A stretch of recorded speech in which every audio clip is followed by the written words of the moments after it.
1절부터 9절 말씀입니다. 신약성경 38페이지 마태복음 23장 1절부터 9절 말씀. 마태복음 23장 1절부터 9절 말씀 우리 한 절씩 교독하도록 하겠습니다. 마태복음 23장 1절부터 9절 제가 1절 봉독합니다. 이에 예수께서 무리와 제자들에게 말씀하여 이르시되 그러므로 무엇이든지 그들이 말하는 바는 행하고 지키되 그들이 하는 행위는 본받지 말라. 그들은 말만 하고 행하지 아니하며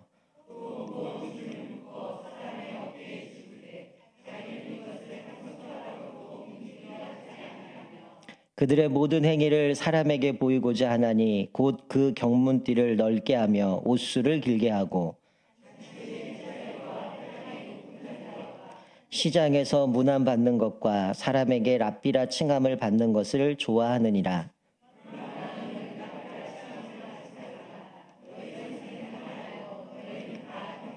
함께 있습니다. 땅에 있는 자를 아버지라 하지 말라. 너희의 아버지는 한 분이시니 곧 하늘에 계신 이시니라. 아멘. 네, 요즘 제가 뭘 놓고 많이 다녀가지고 정신줄을 놓고 왔습니다. 오늘 제가 부목사님이 주셔갖고 교구장 총무 명단을 주셨는데 제 책상에 놓고 왔습니다. 자, 알아서 우리 1교구, 2교구, 3교구 교구장님, 또 교구 총무님, 교구 신방 권사님들 잠깐 일어날까요? 네, 1교구, 2교구, 3교구. 자, 아마 우리 작년에 비해서 이제 교구장도 바뀌신 분도 있고 또 새로 교구 총무가 되신 분도 있고 또 여러 가지 올해 또 이제 2024년 또 힘있게 달려갈 텐데 우리 이분들 올 한 해 또 믿음으로 잘 섬겨주실 수 있도록 또 격려 차원에서 우리 박수로 또 잘 부탁합니다는 격려하겠습니다. 잘 부탁합니다. 네, 자리에 앉아주시기 바랍니다. 자, 우리 3월이 되었습니다. 참 시간이 빠른 것 같아요. 저희가 2달 방학을 했는데 금세 그냥 후딱 지나가서 오늘 개강 예배를 시작으로 이제 우리 셋째 주에 소그룹 예배를 다시 시작하게 되어지는데 제가 늘 말씀드리지만 우리가 모이는 이 소그룹은 세상에 모이는 소그룹과는 달라야 됩니다. 또 다릅니다. 우리 소그룹의 모임의 핵심은 제가 지난번 종강 때인지 개강 때인지 얘기했던 것 같은데 우리 소그룹의 핵심이 뭐라 그랬죠? 네, 맞히시는 분들은 집에 가셔도 됩니다. 제가 뭐라 그랬죠? 우리 소그룹의 핵심은? 네, 그러니까 제가 있는 거죠. 잊어버리셔야 제가 얘기하니까. 우리 소그룹의 핵심 뭘까요? 예수 그리스도입니다. 예수 그리스도가 빠졌다면 이건 소그룹이 될 수가 없는 거죠. 예전에 한때 우리나라가 한국 사회에 열풍이 일었던 것 중에 하나가 하브루타라는 거였어요. 여기저기 학원들에도 무슨 하브루타, 하브루타 수학, 하브루타 과학, 하브루타 많이 붙였는데 전에 우리가 한번 성공사공들 모아가지고 세미나 할 때 하브루타를 했었는데 그때도 말씀드렸지만 뭐가 빠지면 하브루타가 아니라 그랬어요? 네. 그 좀 전에 제가 얘기한 거는 이제 소그룹에서 예수님이 빠지면 안 된다는 거고, 자, 하브루타에서 빠지면 안 되는 게 있어요. 뭘까요? 소위 토라라고 하는 텍스트라고 하는 율법이 빠지면 하브루타가 아닙니다. 하브루타라는 거는 그냥 일반 학원에서 형식만 가져온 거예요. 그냥 둘이 대화하고 질문하고 답하고 이게 하브루타가 아니라 원래 하브루타는 토라라는 우리가 흔히 쉽게 얘기하면 모세오경 토라라는 그 율법을 가지고 같이 서로 질문 나누고 대답을 하고 그 말씀을 배우고 하는 것이 하브루타래요. 마찬가지로 우리가 소그룹이라고 할 때도 마찬가지죠. 예수 그리스도가 빠지면 소그룹이 아닌 거죠. 성경적인 소그룹이 아니란 거예요. 그냥 숫자만 작은 사람이 모였다고 그게 소그룹이라고 할 수는 없는 거예요. 우리가 흔히는 밖에 나가면 소그룹이라고 얘기하지만 진짜 소그룹은 그 안에 예수 그리스도가 있어야 된다는 거예요. 우리 좀 전에 장로님이 기도하셨지만 우리가 함께 모이지만 그 안에 예수 그리스도의 복음을 중심으로 같이 나누고 교제하고 같이 기도하고 또 그리고 삶을 나누는 거죠. 그러니까 이게 빠지면 여러분들이 그냥 죄송한 표현이지만 어디 개모임 아니면 친구들하고 모임 그것도 소그룹이지만 성경적인 소그룹은 아니겠죠. 대부분도 만나면 어떤 얘기 할까요? 뭐 자식 얘기하고 회사 얘기하고 뭐 돈 얘기하고 또 어떤 뭐 재테크 얘기하고 이런 얘기들로 끝납니다. 그런데 우리가 성경적인 소그룹이라고 이야기할 때는 뭘 얘기해야 돼요?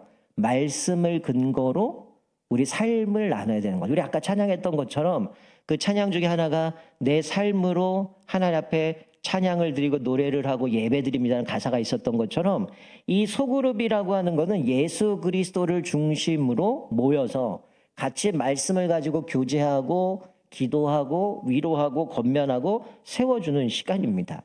우리가 지금 소그룹으로 모인 지가 지금 한 3년째 돼가고 있는데 우리가 성숙한 소그룹 또 성숙한 이 공동체가 되기 위해서는 본질을 붙들어야 된다는 거예요. 그 본질이 뭐냐? 예수 그리스도여야 된다라는 겁니다. 그러니까 우리가 소그룹의 리더인 구역장님들은 이 사실을 명심하셔야 돼요.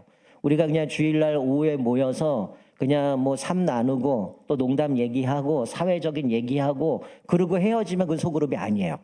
늘 말씀을 중심으로 하나님과의 관계 속에서 그것을 통해서 하나님이 우리에게 주신 말씀을 삶으로 적용하고 어떻게 살아갈 것인가, 때로는 실패한 얘기도 하고 그것을 통해서 어떻게 내가 믿음으로 살아갈 것인가를 나누는 거죠. 그러니까 우리가 여기서 예배 안 드리고 소그룹 모이니까 이건 예배가 아니다가 아니라 제가 항상 넣는 게 뭐예요? 소그룹 예배라고 넣는 거죠. 그 시간이 하나님께 예배하는 공동체입니다. 비록 사람은 적지만 하나님을 중심으로 말씀을 나누고 기도하고 권면하고 세워간다라는 거죠.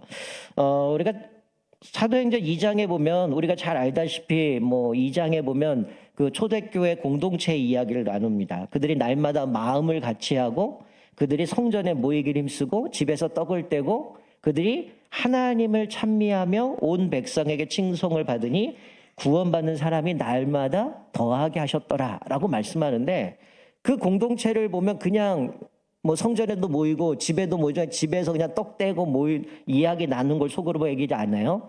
그 모습에서 누구를 찬미해요? 하나님을 찬미했다는 거예요. 그 공동체가 모여서 떡을 떼면서 하나님을 찬양하고 말씀으로 자기 삶을 돌아보고 위로하고 권면하고 세워주는 것, 그것이 우리 초대교회의 소그룹의 모습의 원형으로 이야기하는 겁니다. 그러니까 복음이 빠지고 예수님이 빠지면 그거는 소그룹이 아니라는 거죠. 여러분, 소그룹 공동체에 사실은 우리가 뭐 제가 대다수의 소그룹이 그냥 모이는 사람들만 모이지만 엄밀히 말하면 여기 모임에는 사실 우리 옛날에는 그런 표현도 했어요. 우리 공동체 안에 지금은 바닥에 앉고 이러지만 옛날에는 빈 의자를 하나 놓습니다. 이 빈 의자는 우리가 장기적으로 우리가 초대할 사람의 자리를 놓고 가는 거죠. 그냥 우리끼리만 으쌰으쌰 이게 아니고 또 공동체 가운데 이 소그룹에 오지 못하는 사람들을 초대해서 그들도 함께 신앙을 나누는 거죠. 사실 우리가 낮에 예배드리는 어떻게 보면 지금도 이게 대그룹 예배라고 할 수 있는데 여기서는 여러분들하고 나눔이 없어요. 대그룹은 어떻게 보면 제가 일방적으로 뭐 캐리그마 이래서 말씀을 그냥 선포하는 상황이지만 소그룹은 어때요? 다르거든요.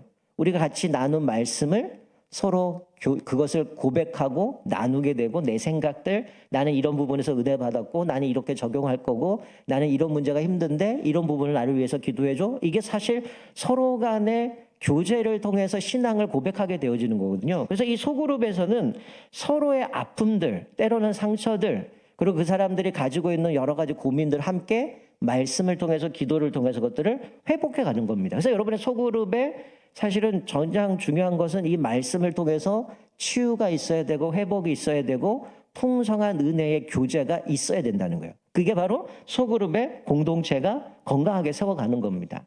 우리가 뭐 처음에는 아마 여러분들이 주일날 들었던 말씀을 가지고 나눔을 했는데 그때 이제 하다 보니까 이제 우리가 나누는 부분이 익숙하지가 않아서 좀 어려웠던 분들이 있어요. 그래서 좀 더 쉽게 가기 위해서 공동체 성경을 읽고 그 말씀을 같이 읽고 거기에 내가 은혜되는 말씀을 나눴는데 이제 좀 우리가 성숙한 공동체로 나가기 위해서 다시 원래대로 이제 낮에 들었던 말씀을 같이 교제하면서 나는 오늘 설교를 들으면서 이런 부분에 나는 도전이 됐어. 또 나는 이런 부분이 찔림이 있었어. 그래서 나는 이렇게 살아갈 거야 라는 것들을 고백하고 같이 그렇게 살기 위해서 기도하는 모습으로 올해는 세워가려고 합니다. 자, 오늘 읽은 본문 말씀은 사실은 본질은 추구하지 않고 형태만 남아 있었던 서기관들, 바리새인들을 향해서 예수님이 책망하는 내용의 일부입니다. 다 읽진 않았어요. 자, 1절에 보면 누구에게 말씀하시는 겁니까? 무리와 제자들이죠. 이 얘기는 이 서기관 바리새인들이 지도자라면 그들을 제외한 나머지 무리와 제자들에게 말씀하고 권면하시는 건데, 지금 예수님은 이 바리새인들 또 서기관들을 닮지 말라고 이야기를 합니다. 왜냐하면 결론부터 얘기하면 본질은 추구하지 않고 껍데기만 남아있다는 거예요. 자, 이들에게 예수님은 뭐라고 합니까? 모세의 자리에 앉아있다. 여러분, 이 당시에 뭐 모세의 자리라고 의자가 있는 게 아니죠. 뭐 어떤 분이 이걸 해석을 뒤에 강대상에 있는 의자처럼, 카톨릭의 큰 의자처럼 그것들 생각하지만 이게 아니라 이 모세의 자리라는 것은 모세 위치죠. 하나님께 율법을 받아서 하나님과 백성 사이에 중재하면서 그 중개해주면서 이 율법을 가르치고 또 그 말씀을 통하여서 백성들에게 이렇게 살아야 된다라고 하는 그 위치에 있는 모세의 자리를 얘기하는 겁니다. 즉 바리새인들 서기관들이 그 위치에서 말씀을 해석하고 가르치는 위치에 있는데, 자, 그런데 예수님은 뭐라고 권면해요? 3절에 그들이 말하는 바는 행하고 지키되 그들이 하는 행위는 본받지 말라. 여러분, 왜 그럽니까? 말만 하고 행하지 않는다는 거예요. 말은 이렇게 살아야 돼, 이게 믿음이야, 이것이 주님이 원하시는 거야 라고 얘기하는데 그들의 삶을 보면 말과 행실이 일치하지 않는다는 거죠. 신앙과 삶이 괴리감이 있다는 거죠. 여러분, 서기관들이 누굽니까? 성경을 해석하고 가르치는 일을 전문적으로 하는 사람들이에요. 또 바리새인들은 이 율법을 일상에서 어떻게 내가 살아갈 것인가, 그것들을 고민하는 사람들이 바리새인인데, 이 서기관 바리새인들은 너무 잘 알아요. 근데 그들의 삶에는 전혀 이것이 삶으로 이어져 가지 않는 거예요. 그래서 예수님이 뭐라고 말씀해요? 이들이 해석하는 말씀, 이 율법을 해석하는 것이 때로는 물론 뒷부분에 가면 이들이 해석을 잘못한 분의 책망도 있긴 한데, 어쨌든 잘못된 해석도 하긴 하지만 이 해석이 바르다면 그 말씀은 따라야 되지만 그들의 행위는 본받지 말라는 거죠. 이들이 외식하고 위선적이기 때문에 그들을 배우지 말라는 거예요. 그럼 보통 제자들은 스승의 뒷모습을 보고 배우거든요. 제가 최근에 인터넷에 한 동영상을 보니까 그 엄마가 청소기를 들어가지고 바닥을 이렇게 막 청소기를 돌리는데 아버지가 뒤에 카페트를 이렇게 들어줘요. 그랬더니 엄마가 카페트 밑으로 청소기로 이렇게 먼지를 빱니다. 그러고 나서 이제 아빠가 저쪽으로 갔어요. 그리고 엄마가 이제 물걸레를 갖고 와서 물걸레질을 막 하는데 이 꼬맹이 한 2-3살짜리 아이 같은데 얘가 일어나서 카페트를 들어주더라고요. 왜 했을까요? 아빠가 한 걸 본 거예요. 그리고 엄마가 앉아가지고 애기한테 먹을 걸 먹여주는데 아빠가 저기 가서 의자 갖고 와서 엄마 앉으라고 주는 거예요. 그러고 났더니 나중에 아이가 그걸 똑같이 의자를 가져가지고 엄마한테 주더라고, 하라고. 여러분, 이게 사실은 스승의 뒷모습을 보고 제자들이 배우거든요. 그런데 예수님은 이 서기관들이나 바리새인들의 모습은 본질은 없어요.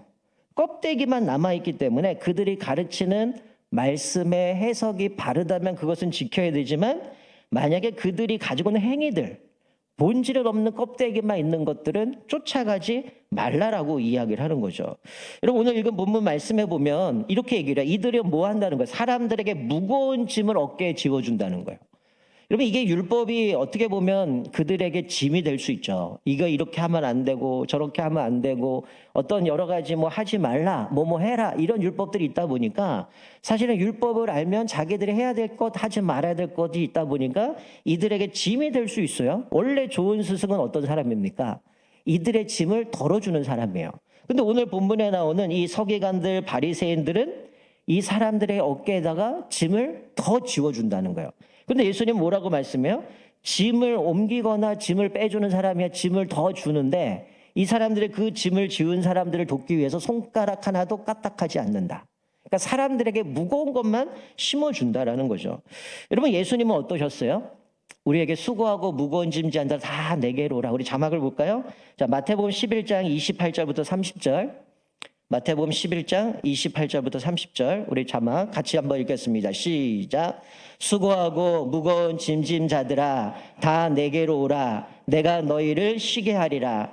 나는 마음이 온유하고 겸손하니 나의 멍에를 메고 내게 배우라. 그리하면 너희 마음이 쉼을 얻으리니 이는 내 멍에는 쉽고 내 짐은 가벼움이라 하시니라. 자, 예수님은 우리들에게 죄진 자들에게 오라고 얘기해요. 수고하고 무거운 짐진 자 다 내게로 오라. 내가 너희를 쉬게 하리라. 그리고 내 멍에는 가볍고 쉼이 있다라면서 이들에게 내 멍에는 쉽고 가볍다면서 나한테 와서 배우라고 얘기하죠. 즉 예수님은 우리들의 그 무거운 죄된 짐들을 다 제거해 주시고 우리에게 쉼을 주셨는데, 이 서기관 바리새인들은 소위 구전율법이라고 해서 뭐 전통, 뭐 구전 이런 걸 하면서 모세가 준 율법을 말고 입으로 전해지는 율법들을 자꾸만 갖다 내는 겁니다. 그러니까 우리가 신앙생활은 쉽게 얘기하면 신앙생활하는데 야 구전에 의하면 전통에 의하면 이거 하면 안 되고 저거 하면 안 되고 계속 그걸 갖다 대는 거예요. 그러니까 나는 이 율법을 아까 얘기했던 토라라는, 어릴 때부터 계속 이 유대인들은 토라를 암송하기도 하고 미간에도 붙이고 뭐 문지방에 붙이고 그것을 달달 외우고 살았는데, 그래도 이것대로 살라고 하는데 이들이 얘기하는 거는 야 전통이 이런 거야, 구전이 이런 거야, 그러니 이런 거 해야 돼, 계속 갖다 붙이는 거예요. 그럼 이들은 어떨까요? 율법이 뭔지도 몰라요. 도대체 내가 지켜야 될 게 어디까지인지도 알지 못하고 그냥 계속 무거운 짐만 받게 되는 거죠. 그런데 정작 내 어깨에다 짐을 주는 바리새인들 서기관들은 아주 평안하죠. 남들에게 짐만 져주고 자기는 지키지도 않고 손가락도 까딱하지 않고 자기는 편안한 삶을 살아가게 되어지는 거죠. 그래서 이들이 하지 말라는 것은 계속 얘기하는데 정작 내가 하나님을 어떻게 사랑해야 되는가, 어떻게 하나님을 믿음으로 살아야 되는가는 가르쳐주지 않는 거죠. 그러니 이들에게는 계속 무거운 짐만 갖게 되어지는 거죠. 그러면서 이들은 아주 기가 막히게 사람들을 의식합니다. 자, 우리 오늘 읽은 본문 말씀 뒷부분에 보면, 자, 5절 말씀에 보면 그들의 모든 행위를 사람에게 보이고자 하나니라고 얘기하죠. 이게 뭘까요? 사람들을 의식하는 거예요. 나 바리새인인데, 나 서기관인데 의식은 엄청나게 합니다. 그래서 뭐예요? 경문띠를 뭐라고요? 경문띠를 넓게 하며 옷수레 길게 하고라고 돼 있죠. 이 경문띠라는 건 우리 신명기 보면 하나님의 말씀을 뭐 주야로 그 묵상하고 암송하고 자녀에게 부지런히 가르치라고 할 때 미간에 붙이고 문설주에 붙이라고 할 때에 이 경문띠는 내 미간에 붙여 포를 삼으라는 말에서 딱 갖고 온 겁니다. 근데 원래 이거는 이들이 표현할 때는 유대인들은 뭐 기도의 끈 이래가지고 테플린이라고 이야기를 하는데, 이게 사실은 이거를 볼 때마다 내가 하나님 앞에 율법대로 경건하게 살아야지 힘써야지를 생각했는데, 이게 나중에는 마치 이거를 지니고 다니면 마치 부적처럼 내가 이렇게 돼 라는 생각으로 이게 치우쳐 버린 거죠.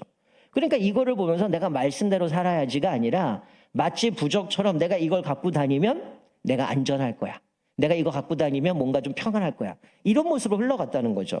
그리고 여기 보면 옷수를 길게 하고 다녔다라고 하는데, 이거는 단청색 실로 주렁주렁 이걸 달았는데 이것도 눈에 띄도록 이거를 이렇게 치렁치렁하게 되면 사람들이 볼 때 야, 저 사람은 경건한가 보다, 저 사람은 믿음이 있는가 보다. 이 모든 것이 뭐예요? 사람들에게 좀 더 잘 보이려고 하는 거죠. 요즘 표현으로 하면 뭘까요? 관종이에요. 사람들 내가 이렇게 다니면 뭔가 거룩하고 의롭고 믿음 좋고 뭔가 하나님 앞에 인정받는 사람처럼 경문 갖고 다니고 주렁주렁 매달고 이러고 다니면서 사람들에게 관심 좀 받아보려고 내가 좀 믿음 있는 척 하기 위해서 이러고 다녔다라는 거죠. 그러니까 이 사람들이 이렇게 가면서 결국 뭐야? 본질은 없지만 껍데기만 갖고 있는 모습을 보면서 예수님이 그걸 책망한 거죠. 자, 자막 마태복음 6장 1절에 보면 이런 자들을 향해서 하나님이 뭐라고 말씀합니까? 예수님께서 이렇게 말씀하죠. 사람에게 보이려고 그들 앞에서 너희의 의를 행하지 않도록 주의하라. 그리하지 아니하면 하늘에 계신 너희 아버지께 상을 받지 못하느니라. 자, 이들은 시장에 가서 잔치에 가서 높은 자리에 앉습니다. 상석에 앉고 옷은 치렁치렁하고 다니고 경문을 달고 다니고 이러면서 나는 믿음 있는 척, 경건한 척, 의로운 척 하고 다니는데, 이렇게 사람들에게 존경받으라고 영광받으려 하면 뭐라고 말씀해요? 그들의 상은 이미 끝났다는 거예요. 사람들에게 이미 다 보상받았고 사람들에게서 영광 다 받았기 때문에 하나님께 받을 상은 이미 끝났다라고 얘기를 하는 거죠. 온갖 존경은 자기가 다 받고 하나님의 영광마저도 자기가 다 걷어가는 모습을 보게 됩니다. 여러분, 오늘 이 말씀을 통해서 우리가 깨닫는 건 뭐냐면, 우리가 같이 소그룹을 모입니다. 소그룹의 본질은 예수 그리스도예요. 말씀이에요. 그 말씀을 가지고 우리가 같이 내 삶을 적용하고 말씀을 나누지만 진짜 중요한 건 뭐예요? 살아가야 된다는 거예요. 소그룹에서 얼마지 나 이렇게 살 거야, 내가 오늘 이 말씀을 이렇게 결단했어 얘기할 수 있어요. 문제는 문 밖에 나가서 우리가 정말 일주일의 삶 속에 그렇게 삶의 예배로 살아내는가?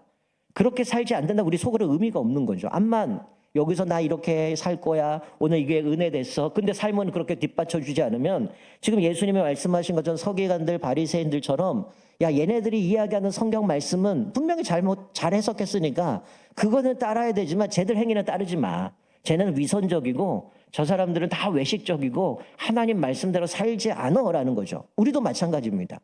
우리가 뭐 리더들 구역장님들도 있을 거고 구역 식구들도 있겠지만 우리가 중요한 거는 작은 부분이라도 이 모임을 통해서 내 삶을 적용하고 그렇게 살아내는 것들을 한 번씩 적용해 보면서 점점 내가 삶 속에 하나의 말씀대로 살아가도록 달려가는 겁니다. 이것이 우리들이 소그룹 예배 드리는 목적이에요. 왜 우리가 소그룹을 할까요? 그냥 주일날 예배 드리고 집에 가면 늘 들어요. 머리만 커지는 거죠. 말씀은 잘 알아요? 오늘 성경에 이런 얘기했고 이래야 되고 오늘도 말씀해 보면 하나님 앞에 타협하지 말고 또 우리가 끊임없이 반복되는 죄를 끊어내라고 그래 끊어야지. 근데 막상 일주일 살면 쾌락을 즐기거든요. 이건 의미가 없다는 거예요. 구체적으로 소그룹 안에 들어가서 다시 한번 말씀을 상기시키고 내가 어떻게 믿음으로 살아내야 되는가, 어떻게 하나님 앞에서 작은 부분에서도 좀 더 씨름하고 어떻게 말씀하고 이 가까이 살아갈 것인가 발버둥치면서 사실은 이 경문이나 이 단청색실로 만든 옷술은 그거를 보면서 내가 하나님 앞에서 이 보여지는 것처럼 나 이렇게 건강하게 살아야지, 의롭게 살아가야 되지 결단하면서 주님 앞에 살려고 다짐하기 위해서 만든 건데 이게 그냥 형식만 남아있다는 거죠. 만약에 우리가 이 소그룹이 단순히 그냥 모여서 그냥 서로 은혜 나누고 그냥 거기서 얘기하고 끝난다면 이 의미가 없는 거죠. 이것을 통해서 여러분의 삶 속에서 하나씩 적용하고 삶으로 살아내는 거고요. 그리고 우리가 아빠가라고 얘기하는 것처럼 우리 일주일에 가정예배 주일날 본문 그대로잖아요. 이 본문 가지고 사실 여기 앉아 계신 분들은 가정예배 드리기 편하잖아요. 이미 설교 한번 들었어요. 소그룹을 통해서 그 말씀을 또 한 번 내가 돌아보고 적용해 봤어요. 그리고 자녀들하고 진짜 실생활에서 그렇게 살았는가를 점검하시는 거죠. 내 삶에 정말 오늘 말씀 듣고 내가 이런 습관적이 있었는데 이거를 내가 끊기로 결단하고 끊었는가, 그렇게 발버둥 쳤는가, 그것들을 나누는 거죠. 때로는 실패한 것도 자녀들하고 나누고 부부간에 나누고 내가 또 이렇게 실패했지만 그래도 나 포기하지 않고 하나님 앞에 기도하면 다시 일어날 거야. 이렇게 다시 한번 살아볼 거야. 이 발버둥 치는 것들을 통해서 우리는 성숙한 그리스도로 자라갈 수 있다라는 거죠. 자, 우리가 오늘 이 말씀을 기억하면서 우리가 좀 본질을 붙들었으면 좋겠어요. 우리가 이제 또 상반기 계속해서 소그룹 예배로 모여서 같이 말씀 나누고 기도하고 또 그것들을 결단하며 살아갈 때에 우리가 정말로 말로 고백한 그대로 여러분들의 삶을 살아냄으로 인해서 이 서기관 바리새인들처럼 그들의 행위는 본받지 말라 이게 아니라 주님이 보실 때 제 제덕이처럼 저 권사처럼 저 장로처럼 저렇게 말씀대로 살아가야 돼. 이렇게 도전도 주고 같이 위로도 해주고 회복도 일어나는 그런 건강한 소그룹이 됐으면 좋겠어요. 여러분, 여러분의 구역이 또 여러분의 소그룹이 건강한 소그룹이 될 수 있는 비결이 뭐가 있을까요? 되게 쉬워요. 여러분의 소그룹이 건강한 소그룹이 될 수 있는 첫 번째 비결이 뭘까요? 너무 어렵게 생각하면 안 돼요. 내가 건강한 소그룹원이 되면 됩니다. 내가 말씀대로 살아내고 내가 건강한 말씀을 붙들고 믿음으로 살아가면 나를 통해서 영향력을 준다는 거죠. 구역 식구들한테 저 사람은 저렇지만 말씀대로 붙들고 사는구나, 믿음으로 살아내는구나, 그거를 보면서 선한 영향력들이 끼치는 거죠. 저 집사님은 저렇게 어려웠는데 지난번에 기도 제목 냈는데 또 다음에 만나서 지난번에 그렇게 얘기했는데 어떻게 됐어? 근데 하나님 앞에 믿음으로 씨름하고 살아갔더니 하나님이 길을 열어주시는 거예요. 그걸 보면서 그렇구나, 힘들어도 하나님 의지하면 하나님이 길을 열어주시는구나. 그럼 나도 어떨까요? 힘들 때 하나님 앞에 엎드리게 되어지는 거죠. 이것을 통해서 공동체가 소그룹이 건강하게 세워가는 것이죠. 자, 여러분이 오늘 한 해 또 이 상반기 동안 우리들이 먼저 건강한 소그룹원이 되고 그래서 우리 소그룹이 건강한 소그룹이 돼서 정말 하나님 앞에서 우리가 본질을 추구하고 말씀 앞에서 든든히 서가는 저와 여러분 되시길 주님으로 축원드립니다. 자, 여러분 좀 졸릴 것 같아서 제가 재밌는 영상을 하나 갖고 왔습니다. 15분짜리인데 제가 거의 영상 틀면 한 2분, 3분밖에 안 틀는데 제가 15분짜리인데 뭐냐면 제가 이제 몇 년을 얘기하는데 이게 이제 워낙 교단마다 다 다르니까 우리가 사순절에 대한 얘기들이 헷갈려요. 예, 어떤 데는 사순절 지킨다고 40일 동안 성경 필사도 하고 뭐도 하고 뭐도 하는데 우리 합동 측은 사순절을 안 지키기로 했습니다. 84회 한 번, 그리고 103회인가 한 번 다시 한번 확인하고 해서 저희 합동 측 교단은 사순절을 지키지 않고 고난주간만 지켜요. 그리고 나중에 12월 달 되면 대강절에는 우리는 대강절도 안 지킵니다. 여러 가지 이유들이 있는 건 나중에 뭐 다시 한번 말씀드리고, 제가 지금 보여드릴 영상은 사순절은 여러분이 들어봤을 텐데 사육제라는 게 있어요.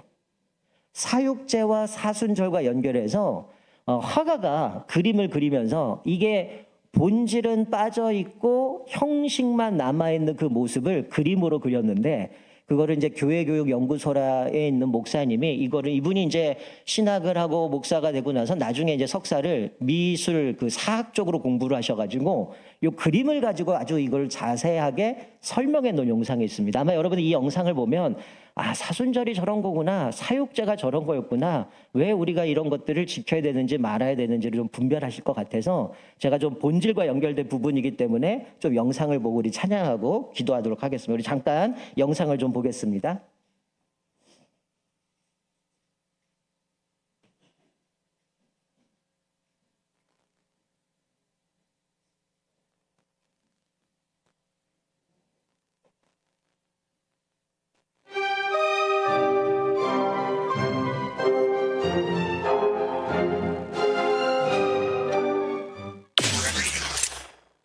반갑습니다. 티처 후입니다. 여러분들이 궁금해하시는 내용을 설명해 줄 선생님들을 여러분들에게 소개하는 역할을 하고 있습니다. 오늘 여러분들과 함께 생각해 볼 부분은 사순절입니다. 사순절은 언제 시작되었고 어떤 의미일까요? 그리고 우리는 사순절을 지켜야 될까요? 말아야 될까요? 오늘 이 부분을 해결해 보도록 하겠습니다. 이것을 소개해 줄 티처는 종교개혁을 지지했던 플랑드르의 개신교 화가 피테르 브레헬입니다. 이 브레헬의 이 그림, 사육제와 사순절의 싸움, 이 그림 속으로 들어가 보도록 하겠습니다. 이 그림을 보는 구도는 이렇게 나뉩니다. 우선 가운데 횃불을 들고 있는 광대와 두 사람을 중심으로 이렇게 분할을 하면 왼편은 사육제이고 오른편은 사순절을 표현하고 있습니다. 중요한 것은 사육제와 사순절의 모습을 그대로 보고 그린 것이 아니라 당시의 관행과 문제점을 의인화시켜서 표현했다는 것으로 이해를 해야 그림을 훨씬 더 이해할 수가 있을 겁니다. 오른편의 사순절을 볼까요? 한 늙고 침울해 보이는 여인이 앉아 있습니다. 이 여인의 이마에 십자가 모양이 그려져 있습니다. 그러고 보니까 주변의 사람들 이마에도 십자가 모양이 그려져 있습니다. 이것은 왜 그럴까요? 중세 이후로 내려오는 전통이었습니다. 이것을 이해하려면 먼저 부활절, 사순절, 재예수요일 이것을 이해해야 되는데요. 우선 주후 325년 니케아 공의회에서 부활절의 날짜를 언제로 정할 것이냐 하는 논의가 있었는데 춘분이 지나고 보름달이죠. 만월이 지난 직후의 일요일을 부활절로 정하자라고 결정을 합니다. 그래서 부활절 날짜가 지금까지 그렇게 결정이 됐고요. 부활절로부터 일요일을 제외한 40일 전으로 계산을 하면 수요일이 됩니다. 이때가 바로 예수님의 고난에 동참하기 시작하는 40일의 첫날로서 재예수요일이라고 합니다. 무슨 의미일까요? 예수님이 예루살렘에 입성하셨을 때 사람들이 종려나무 가지를 흔들었잖아요. 그 종려나무 가지를 태워서 그 재를 이마에 십자가 모양으로 바르면서 예수님의 고난에 동참한다는 그런 의미로 재예수요일이라고 지키기 시작을 했습니다. 그래서 재예수요일부터 부활절 이 사이의 40일 동안을 사순절이라고 합니다. 그렇다면 이 사람들 이마에 십자가가 이해가 되시죠? 그런데 눈에 띄는 음식이 보이죠? 프레첼이라는 빵이 보이고 홍합, 청어 같은 음식이 보입니다. 사순절 동안에는 육식 섭취를 금했습니다. 왜냐하면 육식 그리고 육식 기름 같은 것은 성욕을 부추긴다는 이유로 청어, 홍합을 먹게 했고, 프레첼은 어떤 의미냐? 고행하면서 기도할 때 보세요. 오른손을 왼쪽 어깨에 올리고 왼손을 오른쪽 어깨에 올려서 엎드려서 기도한다면 프레첼 같은 모양이 됩니다. 그래서 이 빵은 고행을 상징하는 전통이 됐습니다. 그런데 안타깝게도 보바리 부인에 나오는 루앙대성당이 있지 않습니까? 루앙대성당 옆에 버터타워가 있어요. 그 버터타워가 만들어진 배경은 사순절에 버터 같은 육식을 금지했는데 교회에서 돈을 받고 버터 구입권을 판매합니다. 그러니까 사순절에 먹으면 안 된다고 지켰으면서도 버터 판매권을 통해서 막대한 이익을 벌어들였고 그것을 통해서 버터타워를 지었던 참 모순적인 역사를 볼 수가 있습니다. 그리고 사순절에 육식류 섭취를 금했기 때문에 어떤 일이 생겼냐면 맥도날드의 햄버거 판매량이 급감을 합니다. 그래서 맥도날드에서 만든 메뉴가 바로 피시 오 필레라고 하는 피시버거를 만들게 됩니다. 이것을 파니까 이 피시버거를 통해서 그동안의 판매 부진을 만회하고도 남을 정도였다고 합니다. 그러니까 사순절 이면에 어떤 모습이 있었는지를 우리들이 생각해 볼 수가 있는 부분이죠. 이 여인이 들고 있는 이 쌀이 모양은 스스로를 때려서 금욕하게 하도록 만드는 도구로 사용이 됐습니다. 그런데 사순절의 여인은 아무런 생각이 없어 보이죠. 그리고 행렬을 이끄는 사람들은 아주 힘겨워하는 모습으로 보입니다. 의인화한 그림이라고 생각하시라고 그랬죠. 당시 사람들이 생각 없이 지키는 관행으로서의 사순절을 이렇게 폭로하고 있고 그것을 지키는 것이 얼마나 어려웠는지를 이런 모습으로 반영을 하고 있습니다.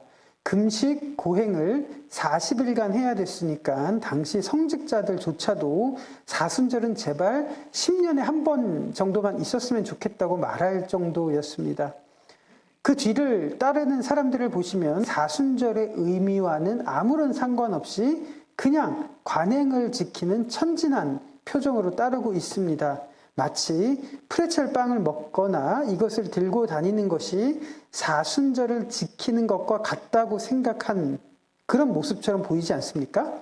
그 뒤로 성도들이 교회로 들어가고 있습니다. 그 길에 장애인들, 가난한 사람들이 있고 사람들은 이들에게 구제금을 줍니다. 한번 이 그림 속의 사람들을 한 명씩 한 명씩 관찰해 보면서 이들이 어떤 생각을 하고 있는지 생각해 보면 참 재미있습니다.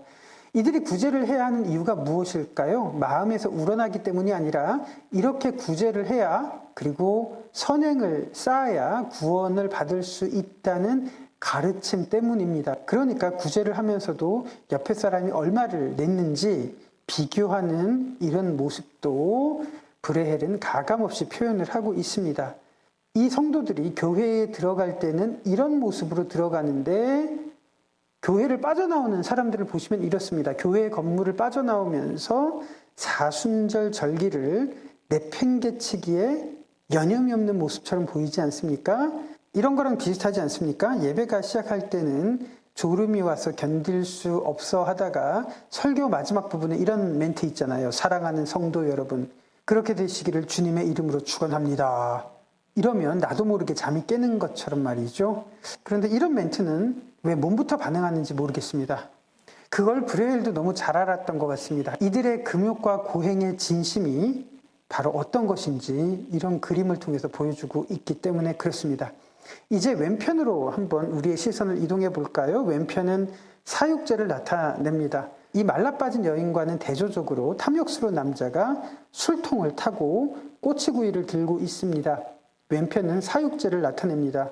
사육제는 40일간 고행을 했던 사순절, 이것이 시작되기 전에 마음껏 먹고 즐길 수 있는 축제였습니다. 그 중에서 가면을 쓴 사람들이 보이시죠? 가면을 쓰고 술을 즐겼다면 어떤 일이 벌어질까요? 익명성이 보장되기 때문에 타락하는 것에 한계가 없었습니다. 그래서 너무 많은 사생아들이 사육제 때 생겼다고 알려져 있습니다. 참고로 여러분들도 잘 아시는 사계라는 음악의 작곡가 안토니오 비발디 아시죠? 비발디의 원래 직업은 성직자였습니다. 빨간머리 성직자 비발디. 비발디가 사역했던 교회에 사람들이 사육제 때 생긴 아이들을 교회에 버리는 일이 너무 많아서 비발디가 이 고아들을 양육하면서 스스로 홀로서기를 할 수 있도록 가르쳤던 것이 바이올린 그리고 음악을 가르쳤습니다. 예, 그랬던 일화가 있고요. 기독교 사회, 교회가 지배하는 사회에서 마음껏 타락하는 기간, 그런 환경을 제공할 때 기독교인들이 얼마나 방탕해질 수 있는지를 이 사육제 영역 속에서 보실 수가 있습니다. 그런데 문제는 가운데 있는 세 사람입니다. 이 옷을 보면 당시 사람들이라면 누가 봐도 이들이 누구였는지 알 수 있습니다. 오른편은 가톨릭 수녀였고요. 왼편은 루터교 신자였습니다. 오른편은 사순절이니까 수녀가 오른편에 있습니다. 그런데 루터교 신자는 왜 사육제를 상징하는 왼편에 있을까요? 루터가 주장했던 것을 한번 생각해 볼까요? 루터가 주장했던 것은 오직 의인은 믿음으로 산다는 교리였죠. 그것을 통해서 종교 개혁을 일으켰습니다. 당연히 가톨릭의 가르침에 반대했고요. 문제는 가톨릭의 전통인 사순절을 종교개혁자들은 반대했는데 사육제는 마음껏 즐겼던 그런 모습도 이렇게 반영하고 있는 겁니다. 개신교 신자였던 브레일이 봤을 때 사순절을 지키는 사람들도 의미 없이 고행하는 것처럼 보였던 반면 믿음을 외치던 개신교 신자들 역시 가톨릭의 전통은 거부하면서도 사육제는 이렇게 즐기는 위선적인 모습을 이렇게 반영하고 있습니다. 이러한 당시 신구교의 이중성을 풍자하기 위해서 그들 앞에 광대가 안내하는 이런 모습으로 그림을 그렸고요. 대낮인데도 횃불을 들고 있을 만큼 신구교는 영적인 생명력을 사회에서 상실했음을 이렇게 나타내고 있습니다. 루터가 종교개혁을 일으켰던 것은 1517년이고 이 그림이 그려졌던 것은 1559년이니까 종교개혁이 일어나고 한 세대 남짓 지난 시점의 사회의 모습이겠죠.